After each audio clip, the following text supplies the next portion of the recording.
খলিফাতুল মুসলিমিন আমিরুল মুমিনিন হযরত ওমর ফারুক রাদিয়াল্লাহু তাআলা আনহু, যিনি অর্ধ পৃথিবীর বাদশা, অর্ধ পৃথিবীর খলিফা ছিলেন। তামাম দুনিয়ার অর্ধেক যিনি শাসন করেছেন, এত বড় শাসক, এত বড় একজন ন্যায়পরায়ণ বাদশাহ, যার আদালতের মানদণ্ড ছিল ইনসাফ। হযরত ওমর ফারুক রাদিয়াল্লাহু তাআলা আনহুর আদালতের মানদণ্ড হলো ইনসাফ। কখনো তিনি বিচার কাজে কে কোন গোষ্ঠীর লোক, কে কোন বংশের লোক, এটা কখনো তিনি চিন্তা করতেন না। খলিফাতুল মুসলিমিন আমিরুল মুমিনিন হযরত ওমর, ওনার অভ্যাস ছিল রাতের অন্ধকারে তিনি জনগণের হালত দেখার জন্য তিনি মাঝে মাঝে বের হতেন। খাদেম আসলামকে সঙ্গে নিয়া আমিরুল মুমিনিন হযরত ওমর রাতের অন্ধকারে শহরে বন্দরে গ্রামে গঞ্জে তিনি বেড়াতেন, মানুষের হালত দেখতেন, জনগণের খোঁজ খবর নিতেন, ছদ্মবেশী নিতেন। অনেকেই অনেক সময় খলিফাকে চিনত না, কিন্তু তিনি তাদের খোঁজ খবর টিকে নিতেন। যেখানে যা দেখতেন সেটাই রাজদরবারে এসে সমাধান করতেন, সলভ করতেন। এত বড় বাদশা, এত বড় বাদশা, অর্ধ পৃথিবীর শাসক, সন্তানকে বিয়ে করাবেন ছেলে, নাম হলো আসিম। আসিমকে বিয়ে করাবেন, উপযুক্ত একটা পাত্রীর সন্ধান খুঁজেন। চাইলে তিনি বিভিন্ন দেশের রাজকন্যার জন্য নিজের ছেলের প্রস্তাব দিতে পারতেন। বিভিন্ন দেশ, রোম বলো, পারস্য বলো, যে কোনো দেশের বাদশার মেয়ে, তার জন্য নিজের ছেলের বিয়ের প্রস্তাব দিতে পারতেন। এতটুকু মর্যাদা, এতটুকু সম্মান তামাম দুনিয়া জুড়ে খলিফাতুল মুসলিমিন ওমরের ছিল। কিন্তু না, ইতিহাস দেখলে আমরা দেখি রে যুবক, খলিফা ওমর কিন্তু নিজের ছেলের জন্য কোনো রাজকন্যা খোঁজেন নাই। আসিমকে বিয়ে করাইছেন একটা এতিম, গরিব, অসহায় একটা দুধওয়ালির মেয়ে, গোয়ালিনী, আমরা যারে বলি গোয়ালিনী, দুধ বিক্রি করে এমন এতিম অসহায় একটা ঘরের মেয়েকে নিজের ছেলের পুত্রবধূ বানাইছেন। কে? খলিফাতুল মুসলিমিন হযরত ওমর। চাইলে তিনি পারতেন উনি যে স্ট্যাটাসে আছেন ওই স্ট্যাটাসে তিনি সম্বন্ধ করতে পারতেন, হেসি করতে পারতেন, কিন্তু না, হযরত ওমর তা করলেন না। কারণটা কি? কি ছিল সেই রহস্য? যে রহস্যের কারণে হযরত ওমর নিজের সন্তান আসিমের বিয়ে একটা গোয়ালিনীর মেয়ের, গরিব অসহায় দুধওয়ালির মেয়ের সাথে তিনি এই বিবাহ বন্ধনে আবদ্ধ করাইলেন। আমার ভাইয়েরা, বন্ধুরা, যুবক, তাহলে এবার আসুন আমরা মন দিয়ে একটু দিলটা নরম করে কথাগুলা বুঝি। আল্লাহ পাক রব্বুল আলামিন তার পবিত্র কোরআনুল কারীমের ভিতরে মানুষের সম্মানের মাপকাঠি আল্লাহ পাক ধার্য করেছেন। সম্মানের মাপকাঠি আল্লাহ পাক নিজে ধার্য করেছেন। ইন্না আকরামাকুম ইনদাল্লাহি আতকাকুম। আল্লাহ পাক রব্বুল আলামিন বলেন, সম্মানের মাপকাঠি টাকা নয়, সম্মানের মাপকাঠি পয়সা নয়, সম্মানের মাপকাঠি ক্ষমতা নয়, সম্মানের মাপকাঠি একমাত্র আল্লাহ পাকের ভয়। আল্লাহর ভয় আরবিতে যাকে বলে তাকওয়া। আল্লাহ বলেন, যার অন্তরে তাকওয়ার ধন বেশি, তাকওয়ার দৌলত যার বেশি, সেই হলো তোমাদের মধ্যে সবচেয়ে সম্মানী। অর্থাৎ আল্লাহর ভয় যার অন্তরে যত বেশি, সমাজে সেই হলো তত বড় সম্মানী। হযরত ওমর রাতের অন্ধকারে আসলামকে সাথে নিয়ে বের হলেন। জনগণের হালত দেখার জন্য তিনি বের হয়েছেন। দেখতেছেন, খুঁজতেছেন, দেখতেছেন। এই অবস্থায় শেষ রাত ঘনিয়ে এসেছে, ফজরের আজানের টাইম কাছে গেছে। আসলাম বলতেছে, হযরত সারা রাত আপনি এইভাবে হাঁটছেন, ঘোরাঘুরি করছেন, বিশ্রাম নেন, একটু বিশ্রাম নেন। হযরত ওমর তিনি একটা ঘরের দেয়ালের মধ্যে হেলান দিয়ে একটু বিশ্রাম নিতেছেন। ওই অবস্থায় তিনি কানটা পেতে শুনতে পেলেন ঘরের ভিতরে দুইজন মহিলার আওয়াজ। দুইজন মহিলার আওয়াজ তিনি শুনতে পেলেন।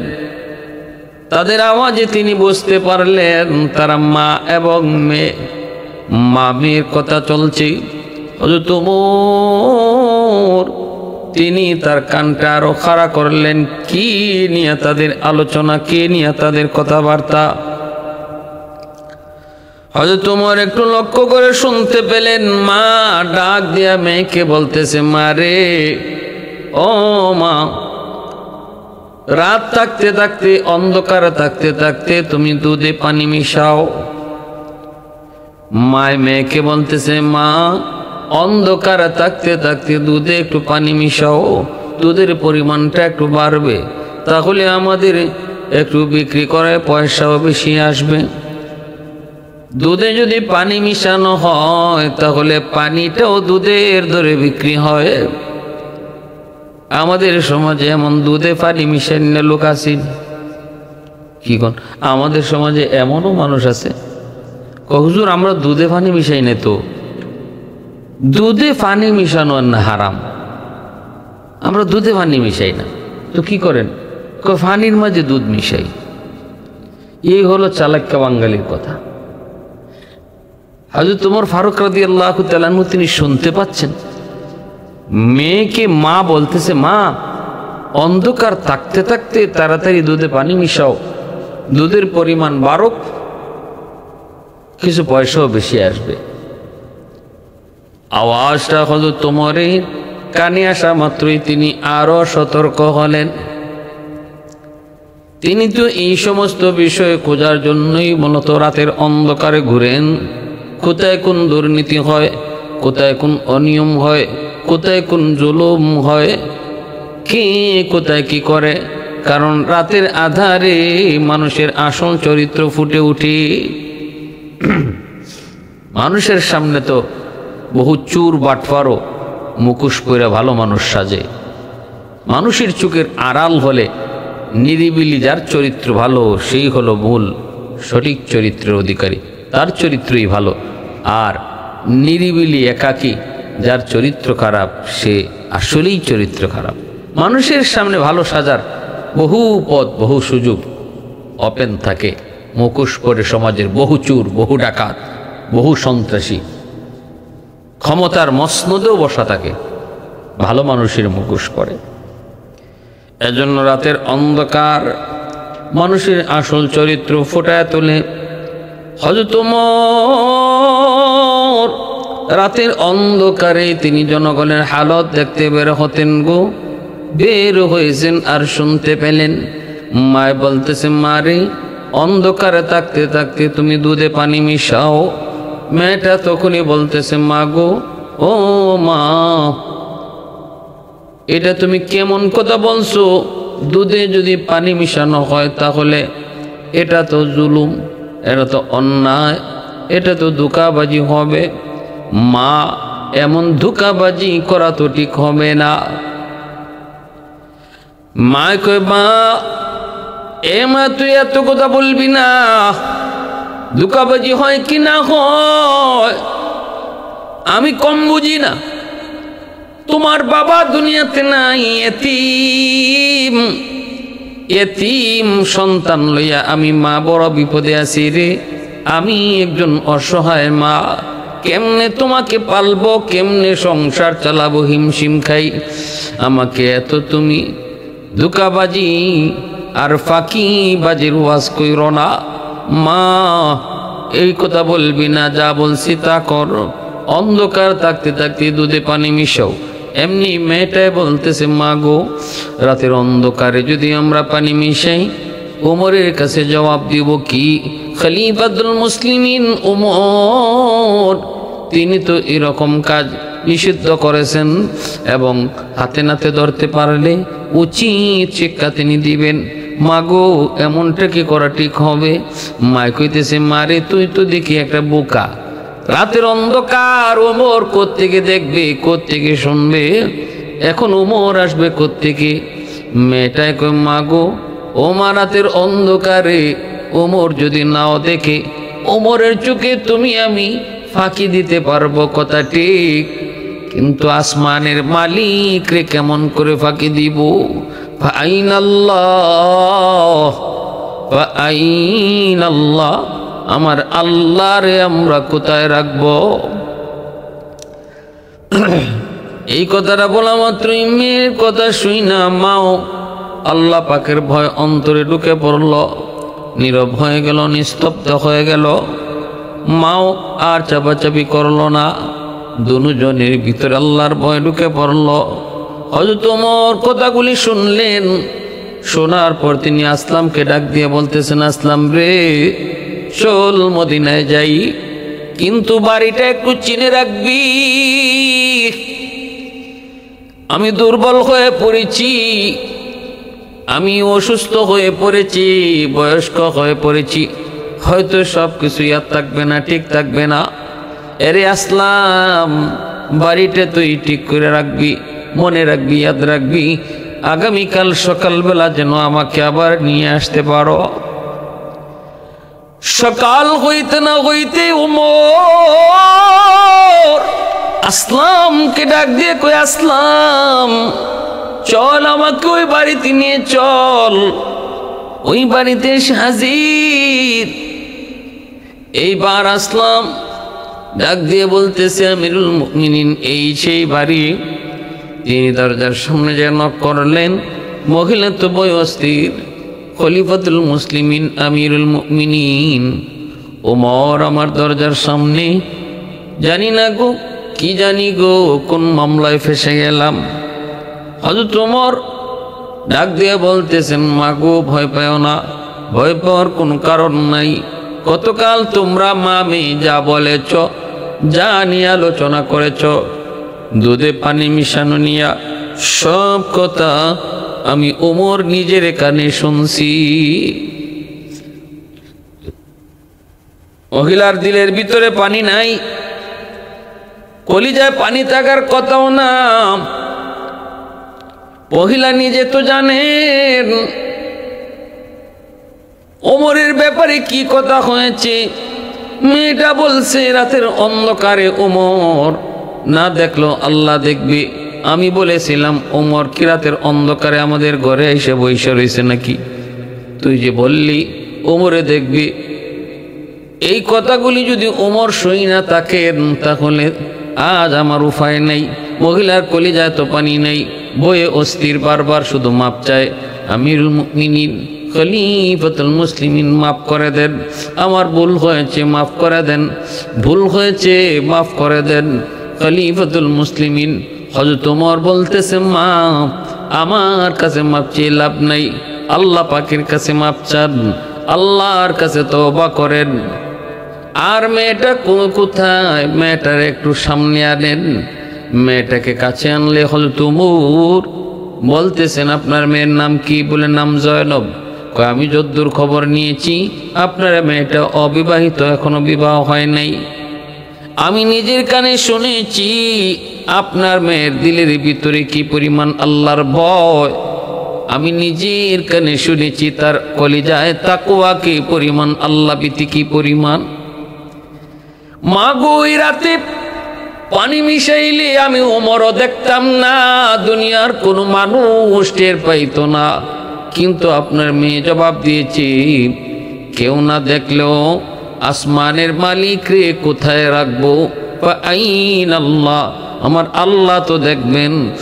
এই কথাটা শুধু এমন একজন মানুষের পক্ষেই বলা সম্ভব যার দিলের ভিতরে আল্লাহর প্রেম, যার দিলের ভিতরে আল্লাহর ভয়। যায় যে এই কথাটা বলবে, মান আহাব্বা লিল্লাহ ওয়া আবগাযা লিল্লাহ, মহব্বত আল্লাহর জন্য, কাউকে কারোর প্রতি বিদ্বেষ আল্লাহর জন্য। আতা লিল্লাহ ওয়া মানা লিল্লাহ ফাকাদ ইস্তাকমালাল ঈমান। অতএব আমি সিদ্ধান্ত নিয়েছি, আমার ছেলে আছে, আমি সাথে নিয়ে এসেছি, ছেলেকে বিয়ে করাবো, উপযুক্ত মেয়ের প্রয়োজন। আমি বিভিন্ন রাজা বাদশার মেয়ের জন্য প্রস্তাব দিতে পারতাম, কিন্তু আমি জানি না সম্মান রাজা আর বাদশা আর মন্ত্রী মিনিস্টারের কাছে আল্লাহ রাখে নাই, চেয়ারের মধ্যে আল্লাহ সম্মান রাখে নাই। আল্লাহ পাক রব্বুল আলামিন সুন্দরের মাঝেও সম্মান রাখে নাই, আল্লাহ পাক টাকা পয়সার মধ্যে সম্মান রাখে নাই। আল্লাহ সম্মান আর ইজ্জত আল্লাহ রাখছেন তাকওয়ার মধ্যে। ইন্না আকরামাকুম ইনদাল্লাহি আতকাকুম ইয়া আইয়ুহান নাস ইন্না খলাকনাকুম মিন যাকারিন ওয়া উনসা ওয়াজআলনাকুম শুউবান ওয়া ক্বাবাইলা লিতাআরাফু ইন্না আকরামাকুম ইনদাল্লাহি আতকাকুম। আল্লাহ পাক বলেন, ও দুনিয়ার মানুষের সঙ্গ, তোমাদেরকে আমি আল্লাহ বিভিন্ন দেশে জন্ম দেওয়াইছি, বিভিন্ন গোষ্ঠীর মধ্যে আমি আল্লাহ তোমাদেরকে পাঠাইছি। কেউ বাঙালি, কেউ আরবি, কেউ ইউরোপ, কেউ আফ্রিকান। কিন্তু মনে রাখো, তুমি যে দেশেই জন্ম নেও না কেন, যে গোষ্ঠীর মধ্যে তুমি জন্ম নেও না কেন, এই গোষ্ঠী তোমার সম্মানের মাপকাঠি নয়, ওই দেশটাও তোমার সম্মানের মাপকাঠি নয়। আল্লাহ কইলি তাআরাফু, এই গোত্রে গোত্রে অঞ্চলে অঞ্চলে আমি তোমাদেরকে পাঠাইছি শুধু তোমাদের পরিচিতির জন্য, পরিচিতির সুবিধার জন্য। বাকি সম্মান এর ভিতরে নয়, সম্মানের মাপকাঠি হলো আল্লাহর ভয়। আমিরুল মুমিনিন হযরত ওমর এইবার তিনি মহিলাকে বলতেছেন, আপনার মেয়ে জয়নব, আমার ছেলে আসিমের সাথে আমি বিয়ে দিতে চাই। মেয়ে আমার পছন্দ হয়েছে, পছন্দ নয় শুধু সর্বলাইনে, হার লাইনে পছন্দ। আল্লাহর নবী বলেছেন সবচেয়ে বড় পছন্দ হলো তাকওয়া। ফাসফার বিজাতিদ্দিন, আল্লাহর নবী কয় বিয়ে শাদীর ক্ষেত্রে তোমার সৌন্দর্য দেখো, বিয়ের ক্ষেত্রে তোমরা মাল দেখো, বিয়ের ক্ষেত্রে তোমরা বংশ দেখো, বিয়ের ক্ষেত্রে তোমরা দিনদারি দেখো। চার জিনিস দেখে তোমরা বিয়ে করাও, কিন্তু না মনে রাখবা, এই চারটার ভিতরে দিনদারিকে আগে দেখবা, দিনদারিটা আগে দেখবা, আগে খুঁজবা, এটারই তোমরা প্রাধান্য দিবা। ফাজফার বিজাতিদ্দিন, দিনদারি যদি আগে পাও, এইবার বংশ ভালো পাইলে আলহামদুলিল্লাহ, এইবার তুমি সুন্দর বেশি পাইলে আলহামদুলিল্লাহ, এইবার তুমি সম্পদ পাইলে আলহামদুলিল্লাহ। কিন্তু যদি দিনদারি না পাও, বংশ বলো, সম্পদও আছে, চেহারাও মাশাআল্লাহ, রাসূল কয় সাবধান, দিনদারি না পাইলে আগায়ও না, কারণ এর মধ্যে আরাম থাকবে না, রহমত আর বরকত থাকবে না। খালি চেহারা সৌন্দর্য দেখে বিয়ে করে ইহুদিরা, মাল সম্পদ দেখে বিয়ে করে খ্রিস্টানরা, আর শুধু বংশ দেখে বিয়া শাদী করাই তো আরবের কাফির কুফাররা, আর দিনদারি দেখে বিয়া করায় মুসলমানেরা। দিনদারি দেখে মুসলমানেরা বিয়ে শাদী করায়। এজন্য মেয়েটা নামাজ পড়ি কিনা, পর্দা করে কিনা, মা ভক্ত কিনা, মুরব্বীদের সম্মান করে কিনা, এই জিনিস আগে দেখতে হবে বিয়ে শাদীর ক্ষেত্রে। ঠিক তেমনি ছেলে মেয়ের জন্য ছেলে দেখব, এখানেও দেখতে হবে ছেলে নামাজ পড়ে কিনা, দিনদার কিনা, আল্লাহ রসুলকে ভয় করে কিনা, নবীর তরিকা মতো চলে কিনা, বাপ মার সেবা করে কিনা, মুরব্বীদের সম্মান করে কিনা, এটা দেখতে হবে। সঙ্গ কার সাথে চলে, কার সাথে সঙ্গ দেয়, বন্ধুবান্ধব কারা, তাদেরও খোঁজ নিতে হবে। একটা মদখুর গাঞ্জাখুরের সাথে যদি একটা ভালো ছেলে চলে, নিশ্চিত সে ভালো না, সে অবশ্যই তার সঙ্গ দোষে সেও খারাপ হয়ে যাবে। যত ভালো করে সন্তান হোক, যত ভালো চরিত্রবান মানুষ বলুক, কিন্তু সঙ্গী যদি তার মদখুর হয়, গাঞ্জাখুর হয়, নেশাখুর হয়, তাহলে নিশ্চিত সে ভালো নয়। এই কথা বলার কোনো সুযোগ নেই বর্তমান সময়ে যে আমি ভালো, আমি একটা খারাপ লোককে ভালো বানাইবার জন্য খারাপ লোকের সাথে গেছি। আমি মদ খাই না, আমি গাঞ্জা খাই না, আমি ইয়াবা খাই না, বাবা খাই না, কিন্তু একটা বাবাকুরের সাথে চলি, আমি 2 দিন পরে তারে এখান থেকে ফিরে আনবো। জি না, এটা হয় না। এটা ওই যুগ না, এটা কলির যুগ, এটা শেষ জমানা, ফিতনার যুগ। এই যুগে আল্লাহ রসুল কইছে তুমি দূরে থাকো, তুমি তারে ভালো করার নিয়তে যাও না, গেলে তুমি তার দলে যাইবা, সে তারে তুমি তোমার দলে আনতে পারবা না, বরং তুমি তার দলে চলে যাওয়া। কারণ এটা ফিতনার যুগ, শেষ জমানা। এটা সাহাবীদের যুগ না, খোলাফায়ে রাশিদিনের যুগ না। ওই যুগে মহিলারা মসজিদে যাইতো, মহিলারা মসজিদে গিয়ে নামাজ পড়তো, কোনো অবজেকশন ছিল না। আর এটা হলো কলির যুগ, ফিতনার যুগ। এই যুগে যদি মহিলারা মসজিদে যায়, নামাজ হইব? নমাজ আর নমাজ থাকতো না, মসজিদ আর মসজিদ থাকতো না, মসজিদ আর মসজিদ থাকতো না। যত বাহাদুরি আর বেটাগিরি দেখান, যতজনে যত হাদিস লইয়ে দৌড়ান যে রসুলের যুগে মহিলারা মসজিদে গেছিল। হ্যাঁ গেছিল, আমরাও তো বলি গেছিল, তো কিছে এখন নিবা নেও? মসজিদ রাখবা না, মসজিদ আর মসজিদ থাকবে না, মসজিদ থাকবে না। এজন্য আম্মা জান আয়েশা সিদ্দিকা রাদিয়াল্লাহু তাআলা আনহা বলছিলেন, রসুল যদি উনার জমানার কথা উনি বলছেন, আল্লাহ রসুল সাল্লাল্লাহু আলাইহি ওয়াসাল্লামের ইন্তেকালের বহু বছর পরে আম্মা জান আয়েশা সিদ্দিকা রাদিয়াল্লাহু তাআলা আনহা তিনি বলেন যে আমি যা দেখতেছি, উনি বলতেছে আমি এখন নিজের চোখে যে যুগ দেখতেছি, যে সময় দেখতেছি, এই সময় যদি রসুল জীবিত থাকতেন তাহলে আল্লাহ রসুল মহিলাদেরকে নিশ্চিত কঠিনভাবে বাধা দিতেন, মসজিদে যাইতে কঠিনভাবে বাধা দিতেন। আমাদের আয়েশা সিদ্দিকা রাদিয়াল্লাহু তাআলার যুগ থেকে আমাদের যুগ অনেক ভালো, তাই না? ওই যুগ থেকে আমরা অনেক ভালো হয়েছি না অনেক খারাপের দিকে গেছি? দিন যত যাবে সময় তত খারাপ হবে, সিচুয়েশন তত খারাপ আসবে, পরিস্থিতি তত ভয়াবহ হবে। খলিফাতুল মুসলিমিন আমিরুল মুমিনিন হযরত ওমর এইবার তিনি বলতেছেন, জয়নবকে আমার বড় পছন্দ হয়েছে, আমার ছেলে এই যে সাথে আছেন, আপনি বলেন আপনার মেয়েকে বলেন জয়নবকে আমার ছেলেকে সে পছন্দ করে কিনা। আর আমি আমার ছেলেকে জিজ্ঞেস করেছি, আসেম বলেছে জয়নবকে তার পছন্দ হয়েছে। জয়নবকে বলেন আমার ছেলে আসেমকে সে পছন্দ করলো কিনা। উপস্থিত সবার সামনে দেখা দেখি হয়ে গেল। জয়নব তিনিও চোখে চোখ রেখে তিনি তাকায়া মুস্কি হেসে দিয়ে বললেন, আলহামদুলিল্লাহ, আমারও পছন্দ হয়েছে। ভাইরা বন্ধুরা, কত সুন্দর বিবাহ, এই বিবাহ হয়ে গেল।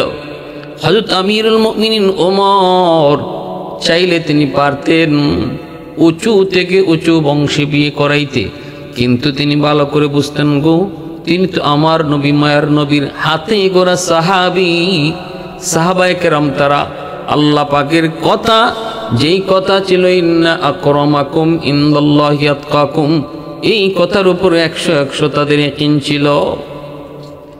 ভাইরা বন্ধুরা, জন্য বলতেছিলাম হযরত ওমর ওদিন আর মসজিদে বসে আছেন সাহাবায়ে কেরামদেরকে নিয়ে, পাশে মহিলারা।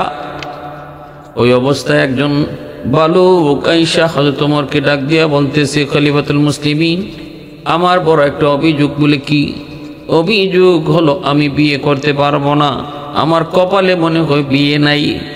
খলিফা বলেন কেন? কই আমার কাছে আমি কেমনে বিয়ে করব? যেখানে বিয়ের প্রস্তাব দেই তারা এমন এমন মোহরের অঙ্ক ধার্য করে, এমন এমন মোহরের অঙ্ক তারা এরকম ভাবে দাবি করে যে এত পরিমাণ মোহর দেওয়া আমার পক্ষে সম্ভব নয়, আমি এত টাকা মোহর দিতেও পারবো না, আমার কপালে বিয়াও নাই। এই কথাটা শোনা মাত্রই হযরত ওমর সাথে সাথে বিষয়টা নিয়ে তিনি ভাবতে লাগলেন, কথা তো ঠিক, একটা গরিব ছেলে, গরিব একটা যুবক যদি অনেক টাকা মোহর দিতে হয় তাহলে সে বিয়ে করবে কেমনে? ভাইরা বন্ধুরা, হযরত ওমর মিম্বরে বসে তিনি বক্তব্য দিলেন এই বিষয়ে। বক্তব্য দিতে যায় তিনি বিষয়টা পরিষ্কার তুলে ধরলেন আর বললেন বিয়ে শাদী সহজ করা দরকার, বিয়ে কঠিন করা ঠিক নয়। মদিনার মহিলারা নাকি অনেক টাকা মোহর দাবি করে, ছেলেদের পক্ষে বিয়ে করা সম্ভব হয় না। অভিযোগ এসেছে আমার কাছে, বিষয়টা অত্যন্ত জটিল। আমি সিদ্ধান্ত নিয়েছি সর্বোচ্চ 400 দিরহাম তারা মোহর দাবি করতে পারবে, সর্বোচ্চ 400 দিরহাম। 400 দিরহামের বেশি যদি কেউ মোহর ধার্য করে, অতিরিক্ত মোহর আমি বাইতুল মালে জমা নিব। খলিফাতুল মুসলিমিন হযরত ওমর অত্যন্ত রাগী মানুষ ছিলেন, অত্যন্ত রাগী। আল্লাহর নবী, রহমতের নবী, মায়ের নবী, যার ব্যাপারে বলেছেন সবার সাথে শয়তান আছে, আমার ওমরের সাথে কোনো শয়তান থাকে না। সাহাবীরা বলেন নবী গো, আপনার সাথেও শয়তান থাকে? রসুলকে আমার সাথেও শয়তান থাকে, তবে আমার সাথে যে শয়তান থাকে সে কালেমা পড়ে মুসলমান হয়ে গেছে। রসুলকে আমি যে রাস্তা দিয়ে যাই এই রাস্তা দিয়ে শয়তান পারলে আয়, কিন্তু উমর যে রাস্তা দিয়ে যায় এই রাস্তা দিয়ে শয়তান ভুলেও আসে না, ভুলেও আসে না। এজন্য হযরত ওমর অত্যন্ত গরম মেজাজ, গরম। সবাই সাহস করে ওনার সামনে কথা বলতো না, সমীহ করে সবাই কথা বলতো। আল্লাহর হুকুম আহকামের ব্যাপারে ছিলেন বড় কঠিন, আল্লাহর বিধিবিধানের উপরে ছিলেন বড় মজবুত। ওমরের কাছে কোনো ছাড় ছিল না। এজন্য হযরত ওমর তলোয়ার রাখতেন খোলা, খোলা তলোয়ার নিয়ে হাঁটতেন। যেখানে তলোয়ার বসানো দরকার নগদে যেন তিনি বসাইতে পারেন।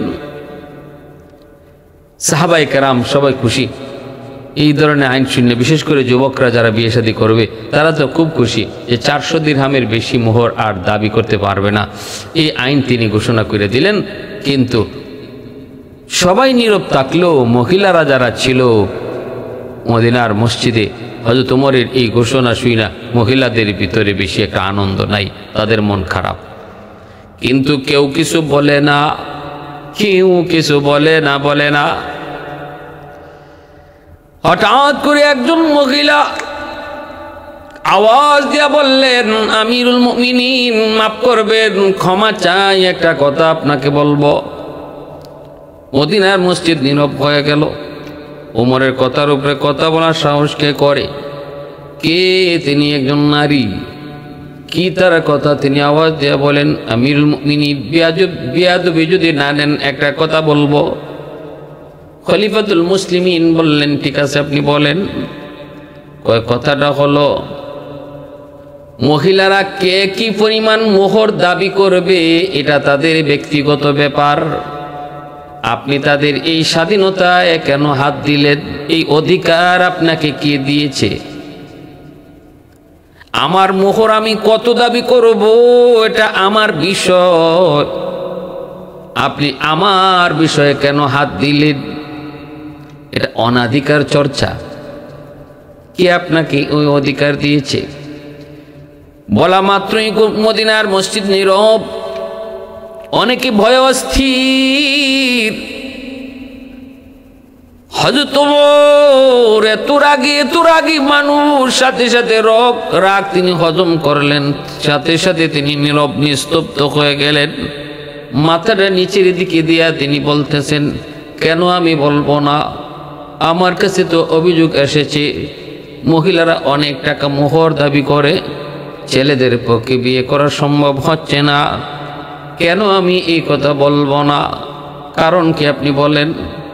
মহিলায় কয়, কারণ হলো আপনি ওই জায়গাতেই শুধু হাত দিতে পারেন, আপনার ইচ্ছার মর্জিকে ওই জায়গাতে আপনি প্রাধান্য দিতে পারেন। আমার আল্লাহর কোনো সিদ্ধান্ত নাই, যেখানে নবীর কোনো সিদ্ধান্ত নাই, যেখানে আল্লাহ পাকের সিদ্ধান্ত স্পষ্ট সেখানে আপনার কোনো মর্জি চলে না, এখানে আপনার কোনো সিদ্ধান্ত চালাইতে পারেন না। কোরআনুল কারীমের ভিতরে আল্লাহ পাক রব্বুল আলামিন মহিলাদের মোহর নিয়া কত মোহর, সর্বোচ্চ মোহর কত হইতে পারবে আল্লাহ পাক নির্ধারণ করে দেন নাই। আল্লাহ যে জিনিসটা নির্ধারণ করেন নাই ওই জিনিসটা নির্ধারিত করার ক্ষমতা আপনারে কে দিল? তাহলে কি আপনি আল্লাহর আদেশের উপর, আল্লাহর সিদ্ধান্তের উপরে নিজের সিদ্ধান্তকে প্রাধান্য দিচ্ছেন না? আল্লাহ যেখানে ওপেন করে দিছেন, নির্ধারিত করেন নাই সর্বোচ্চ কত মোহর আমরা ধরতে পারবো, কত মোহর দাবি করতে পারবো, সেখানে আপনি এটাকে নির্ধারিত করে দেওয়ার কে? আল্লাহু আকবার। है जिंदा फकत वहदत अफकार से मिल्लत, है जिंदा फकत वहदत अफकार से मिल्लत, वहदत हो फदा जिससे ओ इल्हाम बे इल्हाद, वहदत की हिफाजत नहीं बेक़ुव्वत बाजू, वहदत की हिफाजत नहीं बेक़ुव्वत बाजू, आती नहीं कुछ कामी अक़्ल खुदा दा, ऐ मर्द खुदा तुझको क़ुव्वत नहीं हासिल, जा बैठ किसी गार में अल्लाह का कर याद, जा बैठ किसी गार में अल्लाह का कर याद। আমার ভাইয়ের বন্ধুরা, হযরত ওমর ফারুক রাদিয়াল্লাহু তাআলা আনহু সাথে সাথে তিনি লাজবাব হয়ে গেলেন, আর কথা বাড়াইলেন না, নিজের ভুল তিনি স্বীকার করে নিলেন, আল্লাহর কাছে মাপ চাইলেন, আর মহিলাকে প্রশংসিত করলেন, ধন্যবাদ জানাইলেন, আর বললেন আপনি আমার ভুল ধইরা দিছেন। খলিফাতুল মুসলিমিন ওমর তিনি তো এমন একজন আল্লাহর এমন একজন নবীর সাহাবী, এমন একজন আল্লাহওয়ালা, এমন একজন খোদাভীরু, তিনি যতটাই ছিলেন রাগী, ততটাই ছিলেন বিনয়ী। হযরত ওমর রাগী ছিলেন কিন্তু অহংকারী ছিলেন না। হযরত ওমর সর্বদাই নিজের ভুলটা তিনি সব সময় স্বীকার করতেন, কখনো এমন ছিলেন না রাগের বশীভূত হয়ে অহংকারী হয়ে তিনি নিজের ভুলের উপরে অটুট, এমন ছিলেন না, বরং যত রাগী হন না কেন ভুল সবার আগে স্বীকার করে নিছেন। যেই মানুষটা নিজের ভুলটারে স্বীকার করে, আল্লাহ তার উপরে উঠায়। মান তাওয়াদা লিল্লাহ রাফাহুল্লাহ, যে নিজের ছোট বানায় আল্লাহ তারে বড় বানায়, আর যে নিজে বড় হয় আল্লাহ তারে ছোট বানায়। অতএব বড় হতে চাইলে আগে ছোট হও, বড় হতে চাইলে আগে ছোট হও। হযরত ওমর সাথে সাথে তিনি সারেন্ডার করলেন, আল্লাহর কাছেও মাপ চাইলেন, আর ওই মহিলার প্রশংসা করলেন। শুধু তাই না, তিনি কে সেই মহিয়সী নারী যিনি হযরত ওমর অর্ধ পৃথিবীর বাদশাহ খলিফাতুল মুসলিমিন ওমরের সামনে দরাজ কণ্ঠে বলেছিলেন আপনি ভুল বলেছেন। তিনি শিফা বিনতে আব্দুল্লাহ, একজন মহিয়সী নারী সাহাবী। হযরত ওমর রাদিয়াল্লাহু তাআলা আনহু তিনি জানতেন ইনি এমন এক মহিলা ছিলেন, এমন এক নারী ছিলেন, এমন এক মহিয়সী নারী ছিলেন যার সামনে অন্যায় করে কেউ যেতে পারত না। যার কারণে হযরত ওমর মদিনার বাজার নিয়ন্ত্রণের দায়িত্ব শিফা বিনতে আব্দুল্লাহ রাদিয়াল্লাহু তাআলা আনহার হাতে দিয়েছিলেন। মদিনার এত বড় বাজার নিয়ন্ত্রণ করতেন একজন নারী, তিনি কে? শিফা বিনতে আব্দুল্লাহ। হযরত ওমর ফারুক রাদিয়াল্লাহু তাআলা জামানায় ওনার চোখের সামনে, যার কারণে বাজারে কোনো সিন্ডিকেট হতো না, বাজারে কোনো ধরনের 2 নম্বরী ব্যবসা কেউ করার সাহস পেত না। এত রাগী ছিলেন আল্লাহ পাকের বিধিবিধানের উপর, এতটাই তিনি ন্যায়ের উপরে ছিলেন, বলিষ্ঠ ন্যায়ের উপরে ছিলেন।